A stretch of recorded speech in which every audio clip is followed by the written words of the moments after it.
बिस्मिल्लाहिर्रहमानिर्रहीम। अस्सलाम वालेकुम डियर एस्पिरेंट्स। तहसीलदार का रेवेन्यू लॉज का जो पेपर है उसके हवाले से हमने ये मॉक सीरीज़ स्टार्ट की है। आज का हमारा टेस्ट है लैंड रेवेन्यू एक्ट 1967। ये कंप्लीट एक्ट में से 70 क्वेश्चंस का टेस्ट था जो कंडक्ट हो चुका है।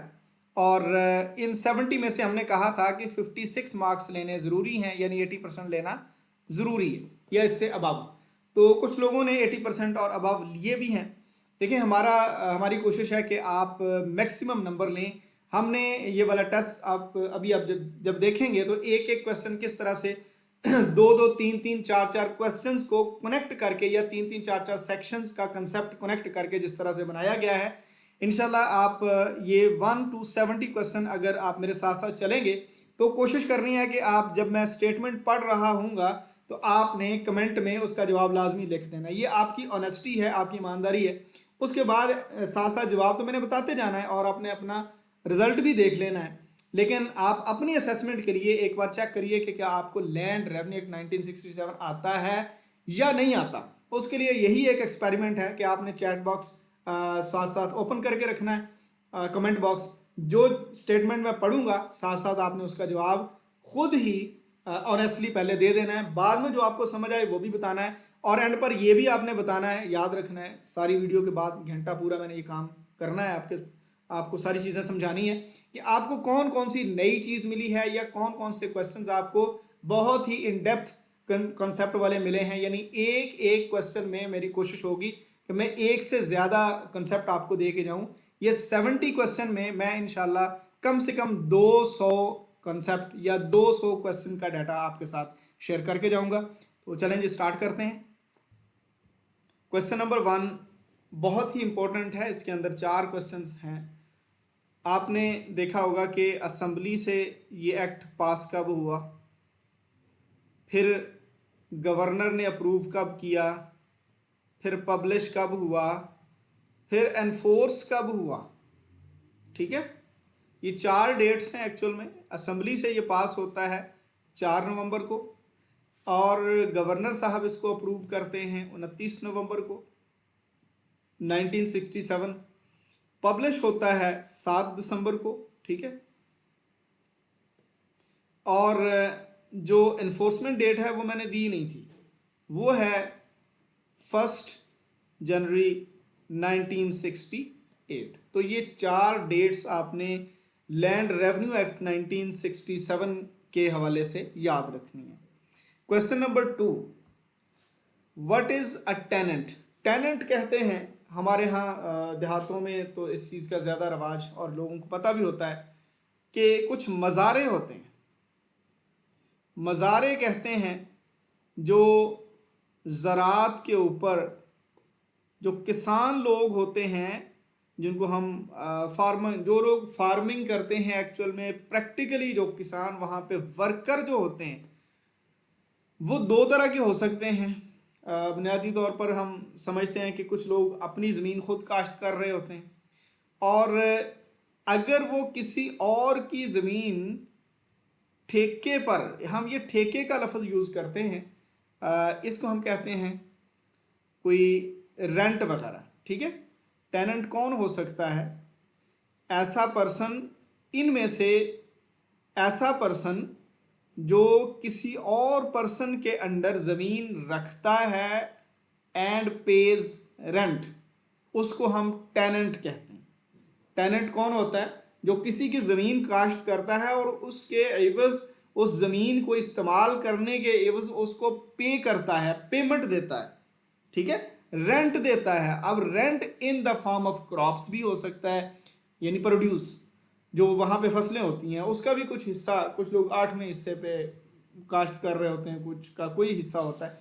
तो बाकी जो है वो अपने मालिक को या फिर अपने लैंडलॉर्ड को या लैंड ऑनर जो उस ज़मीन का मालिक होता है उसको देता है। नेक्स्ट क्वेश्चन है हमारे पास, who can create divisions in the province. Recently आपने देखा होगा कि गुजरात डिवीज़न बन गई है और पंजाब के 41 अजला बन गए हैं। तो ये अजला या डिविजन्स जो होती हैं ये इस्तेहकाक होता है गवर्नमेंट का, यानी प्रोविंशियल गवर्नमेंट का। ठीक है, प्रोविंशियल गवर्नमेंट अजला और डिविजन्स का नोटिफिकेशन करती है और बताती है कि हमारे सूबे में कितने अजला हैं और कितनी तहसीलें हैं, कितने डिविजन्स हैं। ठीक है, तो इसका जवाब क्या होगा? The government. क्वेश्चन नंबर 3 है, who is responsible for the land revenue administration of a tehsil. ये दो क्वेश्चन है, नेक्स्ट क्वेश्चन मेरा ख्याल इसके साथ का ही है। Who is responsible for overall administration of a tehsil, and this one is who is responsible for the land revenue administration of a tehsil. देखें, हमारे पास असिस्टेंट कमिश्नर साहब जो हैं ये भी असिस्टेंट कलेक्टर ही होते हैं ग्रेड 1, और तहसीलदार भी असिस्टेंट कलेक्टर ग्रेड 1 के ही होते हैं। तो नॉर्मली होता यह है कि तहसील के ऊपर जो ओवरऑल एडमिनिस्ट्रेशन है, लैंड की नंबरदार लगाने हैं, नंबरदारों के बारे में या ज़मींदारों के बारे में बड़े बड़े केसेस जो सुनने, वो नॉर्मली असिस्टेंट कमिश्नर जो है ना वो बड़े केसेस को सुनते हैं। लेकिन लैंड रेवेन्यू और फिर म्यूटेशन या इस किस्म के जो मामलात हैं जो ज़्यादातर रिलेटेड हैं रेवेन्यू एडमिनिस्ट्रेशन के, वो तहसीलदार करते हैं। ठीक है, और जो ओवरऑल एडमिनिस्ट्रेशन ऑफ द तहसील है वो असिस्टेंट कमिश्नर करते हैं। ये अब आप दोनों के जवाब को समझ लें। ठीक है, ओवरऑल एडमिनिस्ट्रेशन ऑफ ए तहसील या सिर्फ एडमिनिस्ट्रेशन ऑफ ए तहसील आ जाए तो वो असिस्टेंट कमिश्नर होते हैं, और अगर रेवेन्यू एडमिनिस्ट्रेशन आ जाए तो वो तहसीलदार होते हैं, क्योंकि रेवेन्यू कलेक्शन या रेवेन्यू सुपरविजन या रेवेन्यू एडमिनिस्ट्रेशन में जो चीफ ऑफिसर हैं वो दरअसल तहसीलदार होते हैं। नेक्स्ट क्वेश्चन हम देखते हैं, what are the working classes of revenue officers. तो इसके ऊपर मैं ऑलरेडी भी बता चुका हूँ कि चूंकि हमारे पास अगर ये लैंड रेवेन्यू एक्ट 1967 को देखा जाए तो यहाँ पे ना उन्होंने 6 क्लासेस बना दिए हैं बोर्ड ऑफ रेवेन्यू, और यहाँ के ऑफिसर्स की पहली क्लास, दूसरी होगी कमिश्नर्स की, तीसरी होगी कलेक्टर्स की, उसके बाद उन्होंने असिस्टेंट कमिश्नर लिख दिया। असिस्टेंट कमिश्नर के बाद उन्होंने तहसीलदार 1 और फिर तहसीलदार 2, यानी असिस्टेंट कलेक्टर 1 और असिस्टेंट कलेक्टर 2। अब होता इस तरह से है कि ये जो तहसीलदार ग्रेड 1 है ना, ये और असिस्टेंट जो कमिश्नर है ना, ये यहाँ पे ये वाला यहाँ पे ठीक होगा, ये वाला। अब ये AC1 एंड AC2 ये ठीक होगा, हम इसको असिस्टेंट कमिश्नर हम यहाँ पे समझ लेते हैं। बोर्ड ऑफ रेवेन्यू एक क्लास, कमिश्नर दूसरी क्लास, कलेक्टर तीसरी क्लास। अब AC यानी असिस्टेंट कमिश्नर और तहसीलदार, इन दोनों को हम AC1 कहते हैं, यानी असिस्टेंट कलेक्टर ग्रेड 1, और इनसे नीचे नायब तहसीलदार होते हैं, वो हैं असिस्टेंट कलेक्टर ग्रेड 2। इसका फिर जवाब दरअसल पहला होना चाहिए, कलेक्टर के बाद AC1 एंड AC2। अब AC1 के अंदर 2 पोस्ट हैं वर्किंग के लिहाज से, असिस्टेंट कमिश्नर भी और तहसीलदार भी। मैंने ऊपर बता दिया कि अगर पूरी तहसील को रेवेन्यू के लिहाज से देखना है तो वो तहसीलदार हैं, तहसील में सबसे बड़े ऑफिसर, और अगर ओवरऑल एडमिनिस्ट्रेशन देखनी है तो वो असिस्टेंट कमिश्नर होते हैं। और बुनियादी तौर पर इनको हम AC1 यानी असिस्टेंट कलेक्टर और रेवेन्यू कलेक्शन के हवाले से ये कहते हैं। ठीक है, तो इसका जवाब होगा A। वर्किंग के लिहाज से 5 क्लासेस हैं, और अगर इनकी जो सेपरेशन की हुई है लैंड रेवेन्यू एक्ट 1967 में, तो थ्योरेटिकली ये 6 बनती हैं। मैंने यहाँ पे वर्किंग लिखा था, वर्किंग अगर देखा जाए तो ये 5 क्लासेस हैं टोटल। नेक्स्ट क्वेश्चन है हमारा, who appoints commissioners and collectors. देखें जी, जितनी भी अपॉइंटमेंट्स होती हैं, अभी आप इसके बाद बेशक पंजाब पब्लिक सर्विस कमीशन की वेबसाइट उठा के देख लेना, पंजाब में जितने भी डिपार्टमेंट्स हैं जब रिकमेंडेशन होती है तो वो प्रोविंशियल गवर्नमेंट को रिकमेंड किया जाता है बंदा। और फिर जाहिर सी बात है बोर्ड ऑफ रेवेन्यू में भी अगर कोई तहसीलदार लगता है, कोई असिस्टेंट कमिश्नर लगता है, कोई कुछ भी लगता है, तो गवर्नमेंट अपॉइंट करेगी, जो हुकूमत है वो नोटिफिकेशन करेगी। हुकूमत किस तरह से नोटिफिकेशन करेगी? चीफ सेक्रेटरी जो है ना, चीफ सेक्रेटरी की तरफ से बड़े नोटिफिकेशन होते हैं, और फिर services and general administration department की तरफ से कुछ नोटिफिकेशन होते हैं। तो हम इसी को ही हुकूमत कहते हैं। क्यों हुकूमत कहते हैं? क्योंकि हमारे जो CM साहब है ना, इनकी अपॉइंटमेंट का लेटर जो है नोटिफिकेशन भी चीफ सेक्रेटरी करता है, आपकी इतला के लिए। लिहाजा हम फिर ये जो सेक्रेटेरिएट वाली अपॉइंटमेंट है या सेक्रेटेरिएट से जो अपॉइंटमेंट होती है, खासकर कमिश्नर और कलेक्टर वगैरह तो जाहिर सी बात है सियासी पोस्टें भी समझी जाती हैं, ये तो जहाँ पे चीफ मिनिस्टर ने कहना है वहाँ पे बंदा लगा दिया जाना है, तो करना चीफ सेक्रेटरी नहीं है सारा कुछ, और उसके बाद services and general administration department में एंडोर्स किया जाता है इसको, ठीक है। तो हम इसको कहते हैं ये हुकूमत करती है, बोर्ड ऑफ रेवेन्यू नहीं करता, सिंपल, द प्रोविंशियल गवर्नमेंट करेगी, ठीक है। Regarding any case who can appear before a revenue officer, किसी केस के हवाले से कौन लोग रेवेन्यू ऑफिसर्स के सामने पेश हो सकते हैं। एक तो वो लोग जो पार्टीज होते हैं और दूसरे उनके एजेंट्स, दो लोग पेश हो सकते हैं। और यहाँ पे एक बात याद रखें, अगर जाती हाजिरी का कहा जाए तो फिर ये एजेंट नहीं पेश हो सकता, फिर उस बंदे ने खुद ही पेश होना है, ये लैंड रेवेन्यू एक्ट के अंदर लिखा हुआ है। क्वेश्चन नंबर 9 है, how are disputes over land rights resolve. तो कैसे होता है, सिविल कोर्ट करती है, पहले ये होता था कि सिविल कोर्ट को डायरेक्ट किया जाता था, अब बोर्ड ऑफ रेवेन्यू के ऑफिसर करते हैं, प्रोविंशियल गवर्नमेंट नहीं करती। अब बोर्ड ऑफ रेवेन्यू के कौन ऑफिसर करते हैं, ये वाला जवाब होगा इसका, बाय द रेवेन्यू ऑफिसर। जितने भी लैंड के राइट्स के ऊपर डिस्प्यूट्स हैं, रेवेन्यू ऑफिसर उनको देखते हैं। What is the limit of land revenue assessment. ये जो लैंड रेवेन्यू कलेक्ट होता है उसकी जब असेसमेंट होती है, उसका जब तखमीना लगाया जाता है तो वो कितनी हो सकती है, लिमिट क्या है, मीन का वो मैक्सिमम कितना हो सकती है। तो वो जनाब 1/4 ऑफ नेट एसेट्स।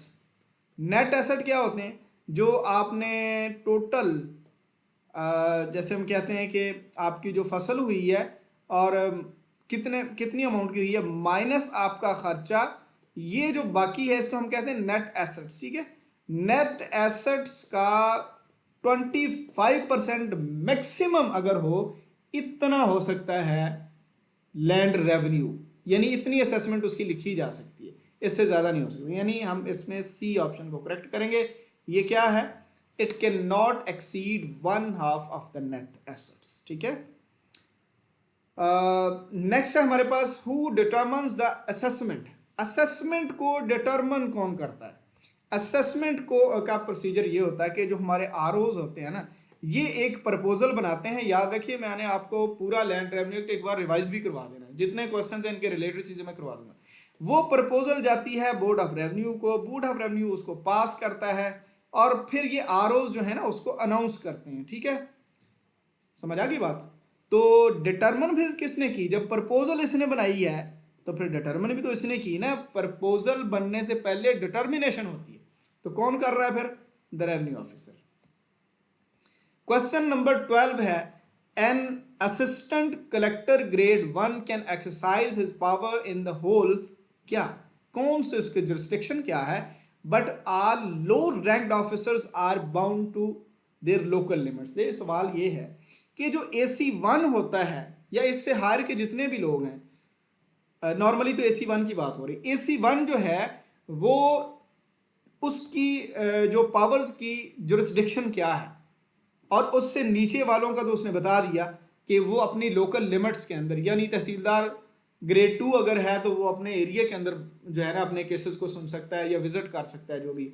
लेकिन ये जो असिस्टेंट कलेक्टर ग्रेड 1 है ना, यानी तहसीलदार ग्रेड 1 हम जिसको कहते हैं, और असिस्टेंट कमिश्नर जो होते हैं, ये पूरे डिस्ट्रिक्ट में कहीं पर भी विजिट कर सकते हैं और कोई कार्रवाई करनी हो तो कर सकते हैं। लेकिन असिस्टेंट कलेक्टर ग्रेड 1 से नीचे वाले नायब तहसीलदार वगैरह, कानूगो वगैरह, पटवारी वगैरह, ये पूरे ज़िले में कहीं पे इनकी कार्रवाई इफेक्टिव नहीं होती। ये अपने रीजन में जहां पर इनकी अपॉइंटमेंट होती है उनकी लोकल लिमिट्स के अंदर कार्रवाई कर सकते हैं। क्वेश्चन नंबर 13 है, BOR वाज, यानी board of revenue was established under BOR act. ये एक्ट कौन सा है, 1957 वाला, इसके तहत ये इदारा बना, ठीक है। एनकम्बरेंस क्या होती है, एनकम्बरेंस दरअसल लफ्ज होता है बोझ को कहते हैं। बोझ क्या होता है, किसी जमीन के ऊपर बोझ कौन सा हो सकता है। जमीन के ऊपर बोझ का मतलब हमारे यहाँ होता है कि चार्ज या लोन अगर कोई लिया हुआ है जमीन के ऊपर, ठीक है, तो उसको हम क्या कहते हैं, इनकम्बरेंस। जाहिर है किसी ज़मीन के ऊपर 10 लाख का आपने लोन ले लिया, तो ज़मीन जब सेल करनी है तो ये उसके ऊपर बोझ ही है ना, पहले आप इसको सेट असाइड करेंगे, इसको पे करेंगे तो वो सेल होगी, ठीक है। अच्छा, उसके बाद है क्वेश्चन नंबर 15। आप जब तक मैं क्वेश्चन रीड करता हूँ कोशिश किया करें लिखने की कि इसका आंसर क्या है, बाद में तो ज़ाहिर आपको पता चल ही जाना। एन एरिया सेपरेटली असेस्ड, पहली चीज, सेपरेटली रिकॉर्डेड, दूसरी चीज, and declared a separate unit, तीसरी चीज। ऐसा इलाका जिसके बारे में ये तीन चीजें तय हो जाएं उसको क्या कहते हैं? होल्डिंग कहते हैं, स्टेट कहते हैं, खाता कहते हैं, या नन ऑफ दीज कहते हैं? तो उसको स्टेट कहा जाता है जिसके बारे में ये तीन चीजें तय हो जाएं। क्वेश्चन नंबर 16 है, any charges to be paid by the land owners for local, general और special services regarding irrigation and other relevant services. देखें दो चीजें हैं, एक होते हैं रेट्स और दूसरा होता है सेसेस। रेट्स तो हैं ये पानी के हवाले से, इरिगेशन के हवाले से डायरेक्ट, जो बल सफाई है, खाला बनना सेट करवाना है इलाके का, तो वहाँ पे ये पानी यानी इरिगेशन के हवाले से जो लिया जाता है टैक्स, उसको हम रेट्स कहते हैं, ठीक है।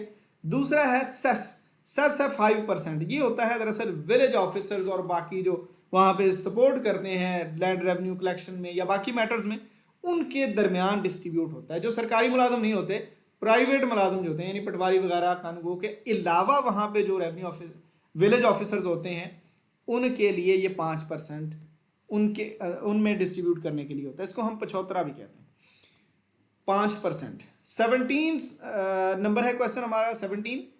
कौन सी चीज है? Means a portion of land of which the area is separately entered under an indicative. देखें किसी भी इलाके में अगर यूनिट बना दिए जाएं 1 2 3, तो ये जो इनका इंडिकेटिव नंबर होता है, किसी भी इलाके जब इंडिकेटिव नंबर लग जाता है तो उस इलाके को हम जाहिर है एक सेपरेट यूनिट कह देते हैं, ठीक है।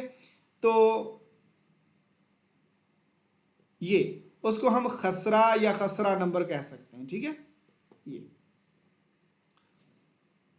ये खसरा नंबर 1 है, ये वाली, ये सारी जमीन, ये खसरा नंबर 2 है, ये खसरा नंबर 3 है, ठीक है। अच्छा, क्वेश्चन नंबर 8 है। अब ये विलेज ऑफिसर्स की अभी बात हुई थी, तो कानूगो, पटवारी, जाबित, कोतार, ये टपेदार, पीएन, दरबाब, रईस, हेडमैन, नंबरदार, ये सारे, इन सब को हम क्या कह सकते हैं? रेवेन्यू कलेक्शन के हवाले से इनकी मदद हो ये लोग करते हैं, इनको हम क्या कह सकते हैं? Revenue officers, cess officers, village officer या टपेदार। तो इसका जवाब है विलेज ऑफिसर्स। क्वेश्चन नंबर 19 है, अराजी record centres are made under.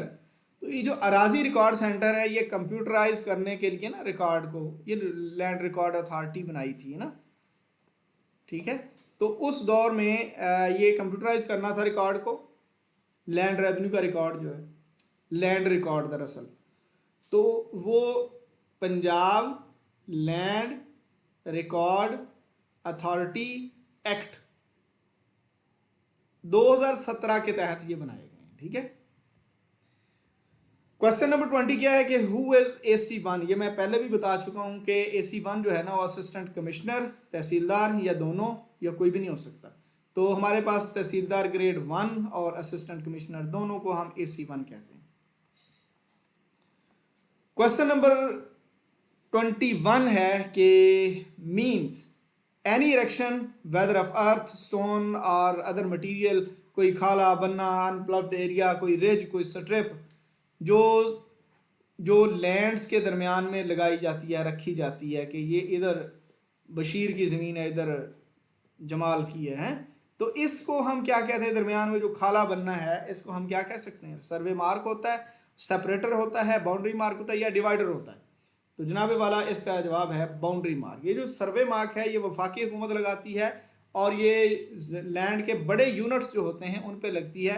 ये छोटी ज़मीनें, जिन ये रिजेस और खाले बनने वगैरह, इनके लिए सर्वे मार्क, ये सर्वे डिपार्टमेंट है वफाकी हुकूमत का, वो लगाता है। बाउंड्री मार्क हमारे रेवेन्यू ऑफिसर्स लगाते हैं। ये जो बुर्जियाँ वगैरह लगा देते हैं जब किसी ज़मीन का मसला बन जाए, ये बाउंड्री मार्क उनको कहते हैं। क्वेश्चन नंबर 22 है हमारे पास के under section 35, if a person required by summons, अगर कोई बंदा समन किया जाता है या फिर प्रोक्लेमेशन होती है, वो बंदा नहीं आता, तो उसको कितना फाइन हो सकता है जी? उसको 500 रुपया जुर्माना हो सकता है। जो बंदा रेवेन्यू ऑफिसर के बुलाने पर नहीं आता उसकी गुस्ताखी का 500 जुर्माना हो सकता है। 23 है, to whom does an appeal live from an order under section. अच्छा, ये वाले जो है ना दरअसल असेसमेंट के हैं, ठीक है। तो असेसमेंट की पहली अपील जो है वो कलेक्टर को नहीं होती, नॉर्मली तो कलेक्टर को होती है ना, असिस्टेंट कमिश्नर के बाद कलेक्टर, यानी आपका फैसला असिस्टेंट कलेक्टर ग्रेड 1 कर रहा है, ठीक है, तो उसके बाद कलेक्टर होता है ना। यहाँ पे चूंकि असेसमेंट की बात हो रही है तो यहाँ पे पहली अपील कमिश्नर को होती है, उससे आगे BOR को होती है, ठीक है। Question number 24, what is the first charge on the rents and profits of the holding. सबसे पहले जो रेंट मिलता है, देखें ये दो क्वेश्चन मैंने बड़े टेक्निकली जोड़ दिए हैं। कहा जाता है कि जो पहला चार्ज है ना वो लैंड रेवेन्यू होता है, ठीक है। जब टेनेंसी एक्ट हम पढ़ते हैं तो वहां पे कहते हैं पहला जो चार्ज है ना वो रेंट का होता है।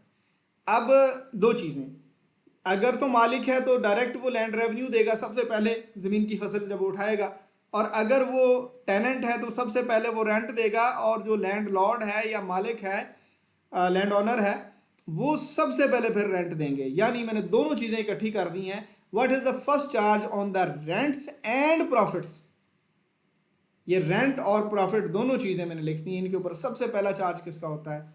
लैंड रेवेन्यू का।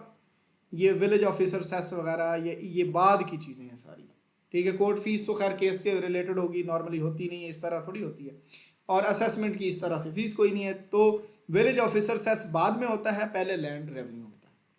क्वेश्चन नंबर 25 है, who has the powers of attaching a holding. देखें, हम जब लैंड रेवेन्यू की एरियर की बात करते हैं, या रेवेन्यू का जो एरियर होता है उसकी रिकवरी की बात करते हैं, तो हमारे पास 1 से लेकर 8 तक स्टेप्स हैं, ठीक है।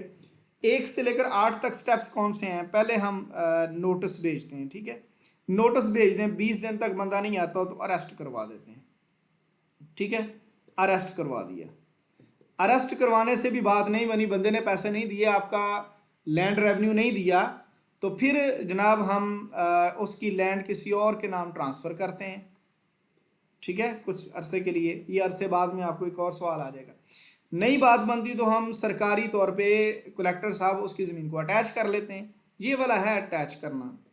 अटैच के बाद भी बात नहीं बनती तो हम उसकी जो असेसमेंट है उसको अनल करते हैं, ठीक है। अनल करने से भी बात नहीं बनती तो हम जनाब उसकी जो लैंड है उसको हम सेल कर देते हैं। सेल करने से भी बात नहीं बनती तो हम उसकी अगर कोई और ज़मीन, यानी उसका लैंड रेवेन्यू इतना बढ़ चुका है जिस ज़मीन के ऊपर लैंड रेवेन्यू वो सारी सेल कर दी, फिर भी उसका लैंड रेवेन्यू पूरा नहीं हो रहा, तो उसकी अगर उस बंदे के नाम, उस मालिक के नाम अगर कोई और लैंड है, ठीक है, तो उसको भी हम सेल करेंगे। नोटिस हो गया, अरेस्ट हो गया। अरेस्ट के बाद मूवेबल प्रॉपर्टी होती है, ठीक है, मूवेबल प्रॉपर्टी नंबर 3 पे। फिर उसके बाद ट्रांसफ़र हो गया, फिर अटैचमेंट होगी, फिर अनालमेंट होगी, फिर सेल हो गई, और फिर अदर प्रॉपर्टी की सेल होगी। तो यहाँ पे जो अटैचमेंट का वर्ड है ये वाली अटैचमेंट है और कोई अटैचमेंट नहीं, ठीक है। तो ये जो कलेक्टर साहब हैं उनको इख्तियारात हैं कि वो किसी की जो होल्डिंग है, यानी कोई किसी की जो लैंड है, किसी की जो मलकियत है, उसको वो अटैच कर सकते हैं, ठीक है। क्वेश्चन नंबर 26 है कि what is the limitation for an appeal to the commissioner. देखें, कलेक्टर के लिए 30 दिन है, कमिश्नर के लिए 60 दिन है, BOR के लिए 90 दिन है, तो हमारे पास कमिश्नर साहब 60 दिन इनका जवाब है। क्वेश्चन नंबर 27 है कि what is the time to submit refusal notice to RO regarding assessment. एक बंदा कहता है कि मेरी ज़मीन के ऊपर जो लैंड रेवेन्यू है उसकी असेसमेंट ज़्यादा लगा दी, उसका तखमीना ज़्यादा लगा दिया, उसका एस्टिमेट ज़्यादा लगा दिया, मैं तो इतने पैसे नहीं दूंगा। 90 दिन के अंदर उसने RO साहब से कहना है कि भाई मैं इतने पैसे नहीं दे सकता, अगर आपने इतना टैक्स लेना है तो जनाब आप खुद काश्तकार लें और जो बाकी पैसे बचेंगे वो मुझे दे दें। असल में वो ऐसा कहे ना कहे, जो डिस्ट्रिक्ट कलेक्टर हैं वो ऐसा करते हैं। जो बंदा रिफ्यूज़ करता है ना कि भाई मुझे तो बचता ही कुछ नहीं, मैं क्यों आपको इतना टैक्स दूँ, तो वो कहते हैं अगर नहीं बचता ना तो ज़मीन हमारे हवाले करें, हम इसको काश्त करते हैं और इतना लैंड रेवेन्यू काट कर बाकी हम आपके अकाउंट में जमा करवाते रहेंगे, ठीक है। आप भी खुश, हम भी खुश। 28 है, who can review an order. Appeal होती है एक, फिर एक रिव्यू होता है, फिर एक रिवीजन होती है, ठीक है। इनमें डिफरेंसेस हैं कुछ, एक सवाल और भी आएगा, लेकिन मैं आपको बता दूं कि अपील एप्लीकेशन के ऊपर होती है और ये जो रिव्यू है ये एप्लीकेशन प्लस ऑन मोशन, और रिवीजन भी एप्लीकेशन प्लस ऑन मोशन। ठीक है, ऑन मोशन क्या होता है? ऑफिसर खुद भी कर सकता है, रिव्यू और रिवीजन। पहला फ़र्क समझ लें, अपील एप्लीकेशन पे होती है और बाकी वाले दोनों ऑन मोशन पर भी हो सकते हैं।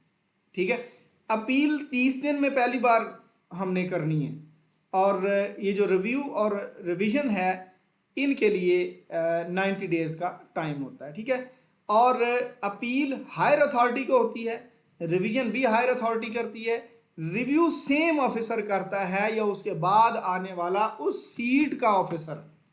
तो जवाब क्या है यहाँ पे? Who can review an order? Only the tehsildar नहीं, only the board of revenue नहीं, ओनली द गवर्नमेंट नहीं, the revenue officer who passed the order or his or her successor, जो उसके बाद आता है। जवाब इसका ये, बाकी वाली बात मैंने आपको वैसे समझा दी। Appeal is different from revision as, ये किस तरह डिफरेंट है? Appeal is filed only on application but revision can be initiated. ठीक है, ये अभी मैंने आपको एक फ़र्क बताया भी है, ये फ़र्क वैसे ठीक है। दूसरे में देखते हैं, appeal is filed to the nearest higher authority but revision is filed under BOR। नहीं, ये जो रिवीजन है ना, ये हायर अथॉरिटी भी देख लेती है, अपने से हायर देखते, हाईएस्ट BOR तक जाने की ज़रूरत नहीं है, अपने से हायर, यानी अपने से हायर मीन जिसने फैसला किया उससे हायर। ठीक है, तो ये नहीं होगा। Appeal is filed with in 30 days but revision can be filed in 180 days. नहीं, 90 डेज होते हैं रिवीजन। रिव्यू एंड रिवीजन दोनों के मैक्सिमम 90 डेज है, अपील के फर्स्ट टाइम मैक्सिमम 30 डेज है। ए एंड सी, अब सी को तो हमने गलत कर दिया क्योंकि यहाँ पे 90 आता, तो फिर जवाब ए ही ठीक है इसका। 30 नंबर पे, what is the time limit for applying for a review? तो अभी हमने बात की है कि 90 दिन होते हैं इसके। अभी यहाँ पे आपने एक और टेक्निकल पॉइंट समझना है, अगर एक बंदा 90 दिन में रिव्यू अप्लाई नहीं करता, बाद में करता है, यानी 110 दिन के बाद उसने किया, लेकिन वो एक सॉलिड रीज़न ले आता कि मैं बीमार था, मेरा कोई मसला था, या मुझे जो फैसला है उसकी कॉपी लेट मिली है, तो मैं वो वाले 10, 15, 20 दिन जो है ना वो मुझे रिलैक्सेशन दी जाए। तो अगर RO साहब जो हैं, यानी रेवेन्यू ऑफिसर जो हैं कंसर्न्ड, जिन्होंने वो फैसला सुनाया, क्योंकि रिव्यू तो उसी ऑफिसर ने करना ना, अगर वो सेटिस्फाई हो जाएं तो 90 दिन के बाद भी रिव्यू की एप्लीकेशन ली जा सकती है। Who can call for the record of a case for revision? कौन कौन रिकॉर्ड तलब कर सकता है? कलेक्टर भी कर सकता है, कमिश्नर भी कर सकता है, बोर्ड ऑफ रेवेन्यू भी कर सकता है, सारे लोग कर सकते हैं। Who executes orders of civil और क्रिमिनल कोर्ट्स अगेंस्ट लैंड? किसी एक पर्सन की ज़मीन है, कब्जा किया हुआ था, छुड़वा कर B को देनी है, कौन करवाएगा ये सारा काम? Only the board of revenue, only the government, only the tehsildar, the collector are a revenue officer appointed by the collector. या कलेक्टर साहब खुद करवाते हैं या फिर किसी को अपॉइंट कर देते हैं कि आप ये ज़मीन उसके हवाले करवा दें, पोजेशन वगैरह के जो केसेस होते हैं। नंबर 33 है, who can invest revenue officers with the powers of civil courts? कौन देता है? डिस्ट्रिक्ट कलेक्टर देता है, गवर्नमेंट देती है, बोर्ड ऑफ रेवेन्यू देता है, या तहसीलदार देता है? जो रेवेन्यू ऑफिसर्स को पावर्स देनी है ना सिविल कोर्ट्स की, वो बोर्ड ऑफ रेवेन्यू देता है। 172 सेक्शन है, बल्कि इसके अंदर आएगा भी अभी। Who controls the revenue officers invested with civil courts power? देखें, सिविल कोर्ट्स और होती हैं, रेवेन्यू कोर्ट्स और होती हैं। नॉर्मली तो अगर कोई केस लग जाए तो जो रेवेन्यू ऑफिसर्स हैं वो अपने दफ्तर को कोर्ट डिक्लेयर करते हैं, लेकिन वो वाली होती है रेवेन्यू कोर्ट, RC। ठीक है, ये जो सिविल कोर्ट है ना, ये बोर्ड ऑफ रेवेन्यू बाकायदा तौर पे नोटिफिकेशन जारी करता है। ठीक है, बाकायदा तौर पे नोटिफिकेशन जारी करता है और सिविल कोर्ट्स की पावर देता है। और फिर रेवेन्यू ऑफिसर्स जब सिविल कोर्ट्स की पावर रखते हैं तो उनको कंट्रोल हाई कोर्ट नहीं करती। नॉर्मली तो सिविल कोर्ट्स को हाई कोर्ट कंट्रोल करती है ना, लेकिन अगर रेवेन्यू ऑफिसर्स को सिविल कोर्ट्स की पावर दी गई है तो इनको कंट्रोल फिर board of revenue, the government, the high court, the supreme court कौन करता है? बोर्ड ऑफ रेवेन्यू खुद कंट्रोल करता है, सुप्रीम हाई कोर्ट या सुप्रीम कोर्ट या गवर्नमेंट नहीं करती।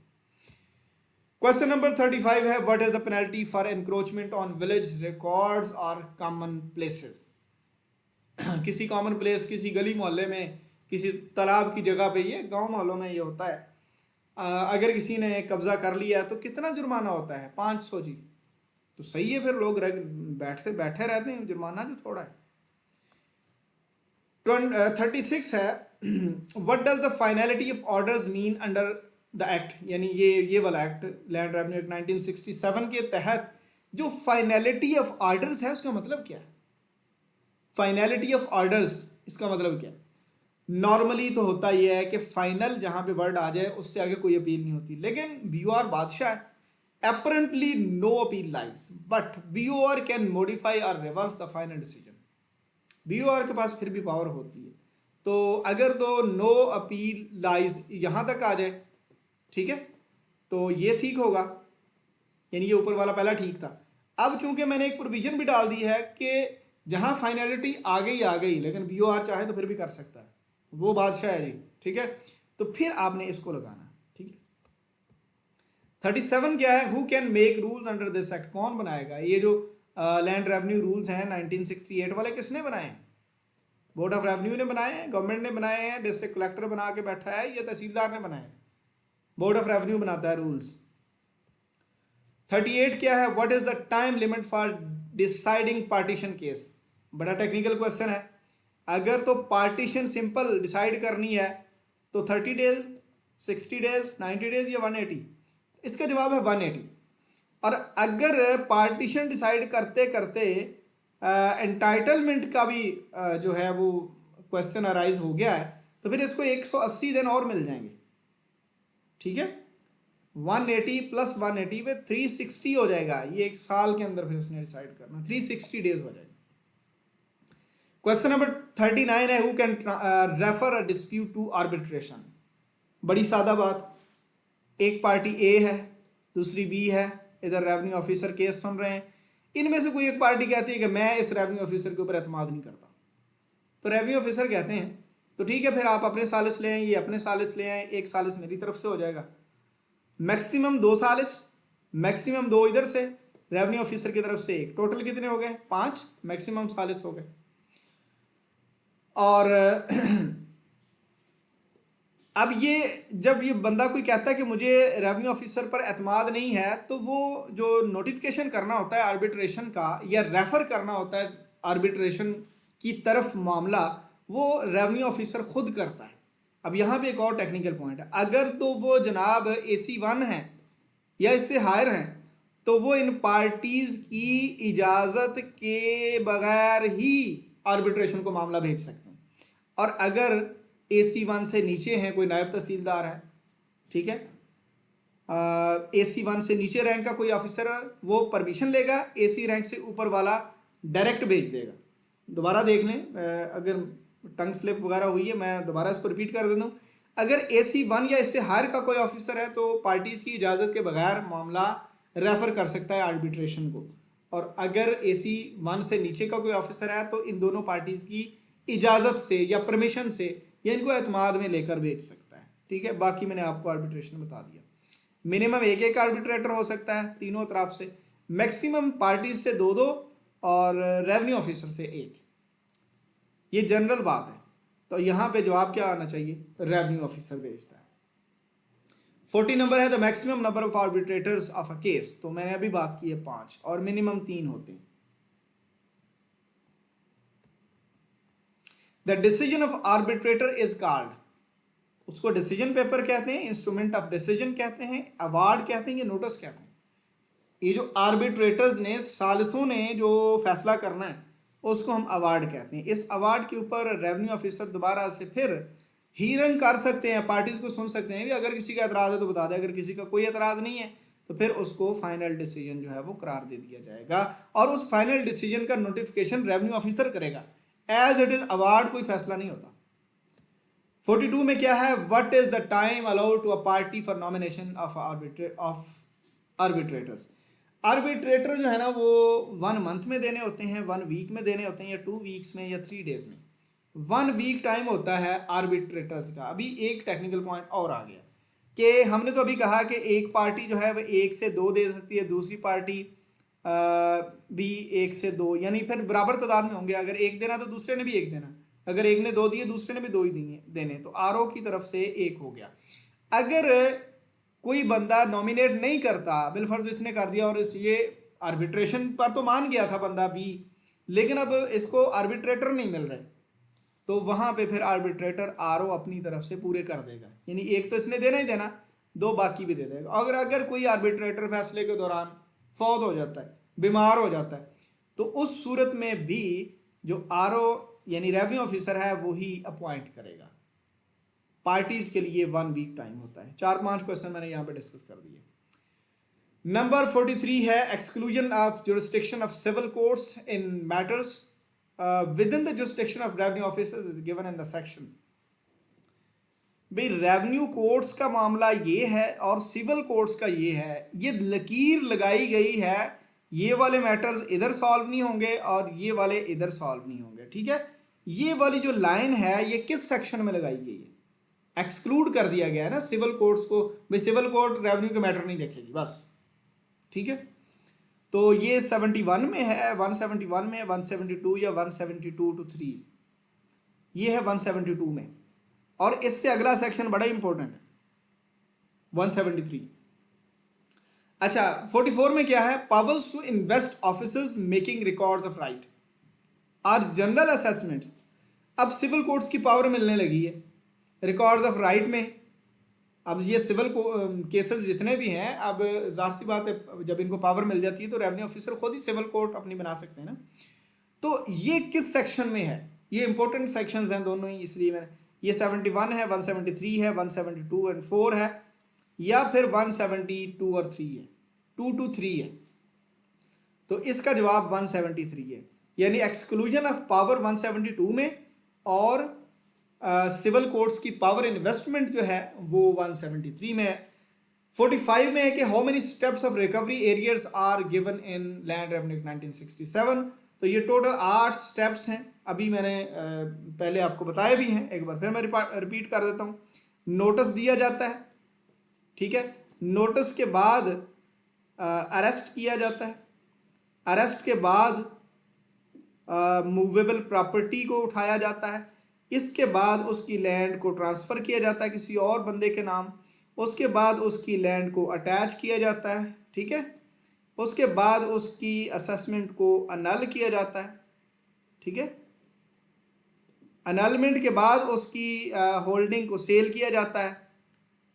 अगर इससे भी बात नहीं बनती तो उसकी अदर जो प्रॉपर्टी है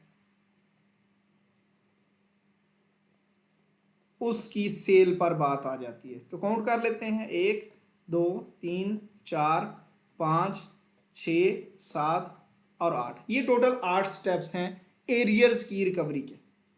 46 है आफ्टर मूवेबल प्रॉपर्टी। अभी हमने यहाँ पे बात की मूवेबल प्रॉपर्टी के बाद कौन सा आता है? ये ट्रांसफर आता है, ठीक है। तो यहाँ पे क्वेश्चन पहले ही हल हो गया।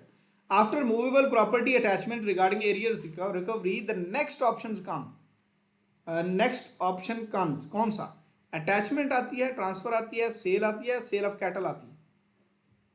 मूवेबल का मतलब कैटल तो वहां पे एंड हो गया, होल्डिंग एंड पे होती है, अटैचमेंट बाद में है, ट्रांसफर पहले है, तो बी ऑप्शन यहां पे दुरुस्त होगा। क्वेश्चन नंबर 47 है what is the time for remaining 75%। ये भी पूरी एक टेक्निकल चीज मैंने ऐड की हुई है, कोई भी क्वेश्चन सादा नहीं है, सारे क्वेश्चन किसी न किसी तरह से घुमा फिरा के आपको पढ़ाने के लिए, आपको समझाने के लिए ऐड किए हुए।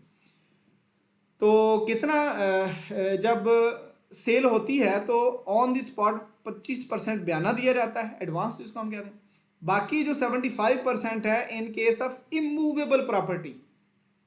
मूवेबल प्रॉपर्टी में थोड़ा टाइम होता है, इमूवेबल प्रॉपर्टी में मैक्सिमम कितना होता है? 1 मंथ होता है, 30 डेज। 30 डेज गुजर गए तो सेल कंफर्म हो गई, फिर कोई वापसी नहीं है। 48 है the maximum time for the delivery of possession under partition process.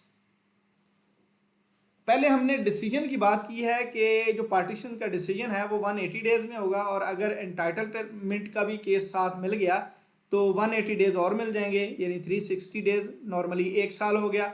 लेकिन उस ऑफिसर ने उसकी पोजेशन एक बंदे से दूसरे तक मुंतकिल करवानी है, उसके लिए मैक्सिमम टाइम कितना है? 1 ईयर, 2 ईयर्स, 3 ईयर्स या 5 ईयर्स? 1 साल तो फैसले को हो गया, ये तो हो नहीं सकता। 2, 3, 4, 5 में, 2, 3 और 5 में से है, तो 3 साल इसका जवाब। 49 है the final powers of permanent boundary fixation for river in states. दरियाई इलाकों की जो ज़मीनें होती हैं वहाँ पे कलेक्टर साहब जो है ना वो फिक्सेशन करवाते हैं बाउंड्री की, लेकिन परमानेंट बाउंड्री का जो फाइनल पावर्स होती हैं ना वो गवर्नमेंट के पास है या कमिश्नर के पास है या कलेक्टर के या BOR के। तो वो जनाब कमिश्नर साहब के पास ये जो दरियाई इलाकों की ज़मीनों को अगर दोबारा उनकी बाउंड्री लगाई जाए तो उसकी परमानेंट बाउंड्री दोबारा लगाने के जो फाइनल पावर्स हैं वो कमिश्नर साहब के पास हैं। क्वेश्चन नंबर 50 है कि when a sale is finalised how many days are allowed for an application to the commissioner. पहले भी बात हो चुकी है, 30 दिन होते हैं, 30 दिनों में जो सेल है वो फाइनल हो जाती है, 30 दिनों के अंदर अंदर उसने एप्लीकेशन देनी। तो इस क्वेश्चन के ऊपर हम टाइम नहीं लगाते। फिर क्वेश्चन नंबर 51 है the land revenue with ambiguous ownership recorded before. तो ये ना एक डेट दी हुई 18 नवंबर 1871 है। अगर इससे पहले यानी अभी इन दोनों चीज़ों को आपने देख लेना है। मुझे अंदाज़ा हो रहा है कि जो 18 नवंबर 1871 से पहले की ज़मीनें किसी भी तरह से वो रिकॉर्ड की गई हैं 18 नवंबर 1871 से पहले, तो उन सारी ज़मीनों को गवर्नमेंट की डिक्लेयर कर दिया गया था। और जो इसके बाद रिकॉर्ड हुई हैं 18 नवंबर 1871 से, तो जो वहाँ पे काबिज है उनको दे दी गई। ठीक है, ये 2 डेट्स दी हुई हैं। ठीक है, तो इनको आपने समझ लेना। 53 है under record making process no variation. देखें रिकॉर्ड मेकिंग हो रही है, कोई वेरिएशन जो है वो अलाउड नहीं है। No variations are allowed except. कौन सी एक्सेप्शन क्या है कि हम कहते हैं कि रिकॉर्ड मेकिंग में या रिकॉर्डिंग का जो प्रोसेस है, रिकॉर्ड मेकिंग प्रोसेस, उसमें कोई वेरिएशन नहीं आती अनटिल अनलेस क्या क्या है, कौन सी चीज़ें आ जाएं तो आती है। न्यू डॉक्यूमेंट या कोई डिक्री या कोई केस का डिसीजन आ गया, न्यू एग्रीमेंट बिटवीन पार्टीज हो गया, या फिर कौन सी चीज़, पहली चीज़ ये हो गई, दूसरी चीज़ ये हो गई, तीसरी चीज़ जनाबे वाला कौन सी है जिससे हम रिकॉर्ड जो है उसको उसमें वेरिएशन ला सकते हैं। न्यू रेट्स, रेट एक्सेप्टेंस, कोई ज़मीन का रेट चेंज हुआ, गवर्नमेंट ने कोई गवर्नमेंट नई बन गई है, या न्यू मैप बन गया, या ऑल ऑफ दीज। तो ओनली न्यू मैप जब बनता है तो उसमें जो वेरिएशन आती है कि ये वाली ज़मीन किसके नाम है और ये उस ज़िले में आती है, ये इस ज़िले में आती है, वगैरह वगैरह। क्वेश्चन नंबर 54 है when a land is acquired by the government from any land occupant. जब गवर्नमेंट लेती है किसी से भी ज़मीन as per any document they had owned, किसी बंदे के पास जो भी document, the land occupant is given compensation under. किसी बंदे से सरकार ज़मीन ले रही है तो किस एक्ट के तहत उसको कंपनसेशन मिलती है? लैंड रेवेन्यू एक्ट 1967 के तहत, लैंड एक्विजिशन के तहत, और या टेनेंसी एक्ट के तहत, या इन सब के तहत। तो लैंड एक्विजिशन एक्ट 1984 है, उसके तहत कंपनसेशन मिलती है। तो वो जब हम नेक्स्ट करेंगे तो उसको तफसील से पढ़ लेंगे। 55 क्वेश्चन है when a barren land is brought to cultivation. जब एक बंजर जमीन कल्टीवेशन की तरफ आ रही है तो कितने साल from the date of cultivation started its assessment is exempted, कितने साल उसका तखमीना नहीं लगाया जाता, कितने साल उसका टैक्स नहीं लिया जाता? 6 ईयर्स, 10 ईयर्स, 12 ईयर्स या 25 ईयर्स? 6 ईयर्स इसका जवाब है। 56 है publication of the assessment decided is compulsory to be made not less than कितनी देर, less than dash month of the first instalment of the land revenue falls due. देखें जब assessment हो गई तो उसको उसका डिसीजन पब्लिक करना है, उसकी पब्लिकेशन होनी है। ठीक है, पब्लिकेशन लैंड रेवेन्यू की पहली किस्त जो है उससे कम कितने दिन पहले या कम से कम कितने महीने पहले उसकी पब्लिकेशन हो जानी चाहिए। तो इसका जवाब ये अगर मंथ में लिखा तो 1 मंथ होता है। 57 है question all appeals related to the assessment decisions lie to this authority and then this authority. ये मैं ऑलरेडी बता चुका हूँ कि असेसमेंट के डिसीजंस जितने भी हैं वो डायरेक्ट कलेक्टर को नहीं जाते, वो डायरेक्ट कमिश्नर को जाते हैं और उसके बाद बोर्ड ऑफ रेवेन्यू को जाते हैं। तो वो असिस्टेंट कमिश्नर वाली तो बात ही खत्म हो गई, कलेक्टर कमिश्नर भी खत्म, BOR एंड हाई कोर्ट भी खत्म, यही बचता है। फिर कमिश्नर को जाते हैं और फिर BOR को जाते हैं। 58 नंबर है question, exemption of assessment will only be accepted under section. जो एग्जेम्पशन है ना कि असेसमेंट की एग्जेम्पशन या लैंड रेवेन्यू की जो एग्जेम्पशन है वो 56 में और 56A दोनों में एग्जेम्पशन बताई गई है। कब्रस्तान, कंटोनमेंट एरिया या जो है अर्बन एरिया, जो अर्बन इमूवेबल प्रॉपर्टी टैक्स इनके ऊपर लगता है, उनसे हम असेसमेंट नहीं लेते। ये उस किस्म की ज़मीनें, ठीक है, उन पर असेसमेंट नहीं लगती, यानी उनसे हमने लैंड रेवेन्यू नहीं लेना। 59 के reduction of assessment will only be accepted. ये जो है ना 70A के तहत बताया जाता है कि जिसकी इरिगेटेड लैंड 2.5 एकड़ या इससे ज़्यादा है और इरिगेटेड 5 एकड़ या इससे ज़्यादा, इरिगेटेड और अनइरिगेटेड का एग्रीगेट 2.5 हो या इससे ज़्यादा, तो उन सब पर लगती है। अगर किसी लैंड ओनर के हवाले से असेसमेंट जारी होती है, ये स्पेशल असेसमेंट की बातें हैं, और उसको इंक्रीमेंट जो है वो लग जाता है किसी और शेक के तहत, तो वो फिर रिडक्शन अप्लाई करता है 70A के तहत, 70A सेक्शन के तहत। 60 नंबर है, tenures of transfer, attachment and annulment under arrears recovery process are as. ये 3 क्वेश्चन मैंने इकट्ठे कर दिए कि transfer of holding, attachment of holding and annulment of assessment for a holding, इनके टेन्योर क्या है एरियर्स की रिकवरी प्रोसेस में। तो 15-10-15, 15-5-10, 15-15-10 या 10-15-10, तो जनाब इसका 15, 5 और 10 ये जवाब होता है। यानी एरियर्स रिकवरी में अगर ट्रांसफर करेंगे लैंड किसी को तो 15 साल मैक्सिमम, ये मैक्सिमम टेन्योर लिख लें यहाँ पे, मैक्सिमम टेन्योर।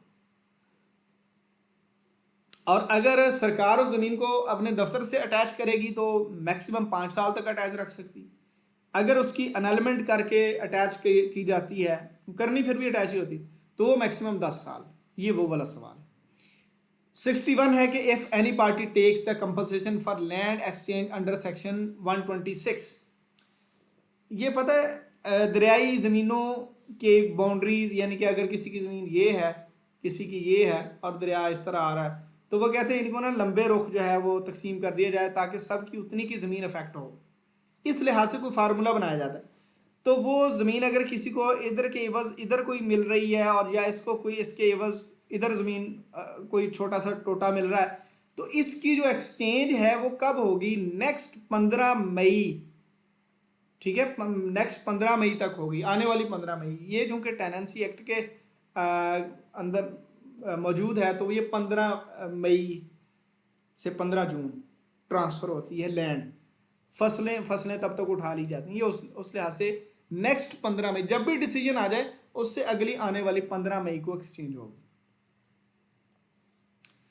62 नंबर है, इंक्रोचमेंट फाइन इज 500 रुपीज़। ये हमने पढ़ लिया, किसी ने जो है गली के ऊपर, तालाब के ऊपर या किसी जगह के ऊपर कब्जा किया है तो जुर्माना तो है सिर्फ 500, ठीक है, इंक्रोचमेंट का। कॉमन प्लेसेस के ऊपर है, इसके अलावा अगर हो तो वो तो कब्जा होता है ना। तो ये सरकारी जगह और सरकारी का भी नहीं, कॉमन प्लेसेस, गलियां वगैरह, इंक्रोचमेंट जो है ना उसका 500 जुर्माना। और अगर कोई बंदा आगे से आगे इंक्रोचमेंट जारी रखता है, उसको नहीं उठता, वहां से नहीं खाली करता, तो 50 रुपये पर डे के लिहाज से अलग से चार्ज होंगे, ठीक है। तो ये जवाब आप देख लें, 500 और 300 नहीं है, 50 है इसका जवाब, 50। 63 देखते हैं, when the sale is of the cattle, the proclamation time before sale conduct is कितने डेज? देखें, नॉर्मली जो इमूवेबल प्रॉपर्टीज होती हैं उनके 30 दिन सेल से पहले नोटिस लगाया जाता है। इश्तिहार दिया जाता है। लेकिन अगर जानवर हैं, कैटल हैं, मवेशी हैं, तो जाहिर है उनका ख्याल किसने रखना है, वो कहाँ पे बंधे रहेंगे, कौन उनको चारा डालेगा, कौन उनका ख्याल करेगा। इन सारे मसाइल को देखते हुए कैटल की हालत में, जब ये कैटल मूवेबल प्रॉपर्टी है ना, किसी की भी एरियर्स के रिकवरी के लिहाज से अगर किसी के कैटल अटैच करने हैं सरकार ने और बेचना है उनको, तो उनके लिए मिनिमम कितने दिन पहले जो प्रोक्लेमेशन है या इश्तिहार है वो दिया जाएगा? 20 दिन, 10 दिन, 15 दिन या 7 दिन? तो इसका जवाब है 10 डेज। इमूवेबल प्रॉपर्टी को लैंड वगैरह हो ना, तो उसके लिए 30 दिन पहले इश्तिहार देना। कैटल वगैरह के लिए 10 दिन पहले इश्तिहार देना। 64 नंबर है, when the arrears belong to other fund then the Punjab consolidated fund, कितने percent will be deducted as recovery charges in favour of BOR Punjab? देखें, एक तो हम अपना एरियर रिकवर करने, इसके अलावा अगर कोई वफाकी हुकूमत कह दे कि कुछ एरियर हैं किसी की तरफ, ये पंजाब गवर्नमेंट जो है या ये दूसरा जो है बोर्ड ऑफ रेवेन्यू रिकवर कर दे, तो वो रिकवर तो कर देगा, हालांकि उसका चैप्टर नहीं है, लेकिन रिकवर कर देगा और 2% रिकवरी चार्जेस के तौर पे फीस लेगा जितनी अमाउंट रिकवर होगी। ठीक है, 2 है इसका जवाब। 65 है, other than perishable articles the sale of movable property is confirmed on the, perishable article को कहते हैं ऑन स्पॉट। कोई फसल है, कोई सब्जी है, कोई इस तरह की चीज़ है, तो वो पेरिशेबल है ना, ख़राब हो जाएगी। वो ऑन द स्पॉट जो है उसको कंफर्म करना है। पैसे हो सकता है कोई रेवेन्यू ऑफिसर गारंटी ले ले और कोई 2-4 दिन के बाद ले ले बायर से, लेकिन उसको कंफर्म ऑन द स्पॉट करना है। ठीक है, लेकिन other than perishable articles, other movable क्या कैटल हो सकते हैं? कैटल तो ख़राब नहीं ना होने लगे, तो कैटल वगैरह की कितने दिन में कंफर्म कर दिया जाता है उस ऑक्शन को? तो इसके लिए 30 दिन है, 15 दिन है, 20 दिन है या 7 दिन है? तो इसका जवाब है 7 दिन। क्वेश्चन नंबर 66 है, on arrest of a defaulter N assistant collector grade 1 can detain him. मैंने यहाँ पे हिम किया, इसका मतलब हर को तो हम अरेस्ट ही नहीं कर सकते, फीमेल को हम अरेस्ट नहीं कर सकते एरियर्स की रिकवरी में, है मैंने हिम लिखा सिर्फ। किसी बंदे को अरेस्ट कर लिया असिस्टेंट कलेक्टर ग्रेड 1 ने, वो for how many days before taking him to the collector office, कितने दिन वो अपने पास रख सकता है कलेक्टर साहब के पास पेश करने से पहले? अगर असिस्टेंट कलेक्टर ग्रेड 1 है, वो कितने दिन? 7 दिन, 10 दिन, 20 दिन या 30 दिन? असिस्टेंट कलेक्टर ग्रेड 1 अगर किसी को अरेस्ट करता है तो 10 दिन अपने पास रख सकता है, उसके बाद कलेक्टर साहब को पेश करना है। और कलेक्टर साहब हमारी जो डिस्ट्रिक्ट जेल होती है ना, सिविल जेल, उसके सुपरिटेंडेंट को लेटर लिखेंगे, ये बंदे को 30 दिन तक जेल में रखा जाए, हमारे पैसे नहीं दे रहा, हमारे एरियर्स नहीं दे रहा, 30 दिन के बाद उसने छोड़ देना इसको, मैक्सिमम 30 दिन लिमिट है। और अगर ये बंदा जो गिरफ्तार करने वाला असिस्टेंट कलेक्टर ग्रेड 1 से नीचे है, तो ये फौरी तौर पर इमीडिएटली कलेक्टर साहब को पेश कर देगा उस बंदे को। AC1 10 दिन अपने पास रख सकता है, इससे नीचे वाला 1 दिन भी अपने पास नहीं रख सकता। और जब असिस्टेंट कलेक्टर के पास जाना है, उस बंदे को अरेस्ट करके लेकर जाना है, तो उसने सिविल जेल के सुपरिटेंडेंट को लेटर लिखना है कि हमारे पास एक बंदा है, इसको उठा लिया जाए। 30 दिन के लिए वो जेल में रख सकता है, उसके बाद वो छोड़ देगा। 67 है, on finding the dispute in the determination of ownership an officer of lower rank than, अगर कहीं पे ऑनरशिप का मसला है तो असिस्टेंट कलेक्टर ग्रेड 1 से नीचे वाले जितने लोग हैं वो क्या करेंगे मामले के साथ? इन्वेस्टिगेट या इशू करेंगे आर्डर को, रिपोर्ट टू AC1 और हायर करते हैं, या सेंड टू कोर्ट करते हैं, या नन ऑफ दीज करते हैं? तो AC1 खुद उसको इन्वेस्टिगेट कर सकता है, उससे नीचे वाले सब लोगों ने रिपोर्ट करना है असिस्टेंट कलेक्टर ग्रेड 1 को, या फिर उससे किसी हायर रैंक के ऑफिसर को कि एंटाइटलमेंट में या डिटर्मिनेशन ऑफ ऑनरशिप में कोई मसला है। 68 है, preparation of computerise record is given in section, किसमें दिया हुआ है? तो ये कंप्यूटराइज वाली चूंकि बाद में आई हैं, तो ये 41 के अंदर, 41A के अंदर है। और report of acquisition of rights is given इन ये लैंड रेवेन्यू एक्ट, तो इसका देख लें। अब मुझे जहन में नहीं, 42 होगा इसका, या जो भी होगा ये एक्ट में लिखा हुआ। अच्छा, उसके बाद 70 है, penalty of non reporting of new land acquired is. अगर किसी ने ज़मीन ले ली है नई, लेकिन वो जनाब उसने रिपोर्ट नहीं किया पटवारी साहब को, या राजीज रिकॉर्ड सेंटर पे जाके उसने रिपोर्ट नहीं दी, डॉक्यूमेंट नहीं जमा करवाए कि ये ज़मीन मैंने हायर एक्वायर की है या ली है या परचेज़ की है, उसको कितना फ़ाइन होगा? उसको पेनल्टी है 500, ज़्यादातर 500 ही पेनल्टीज इसमें चल रही हैं।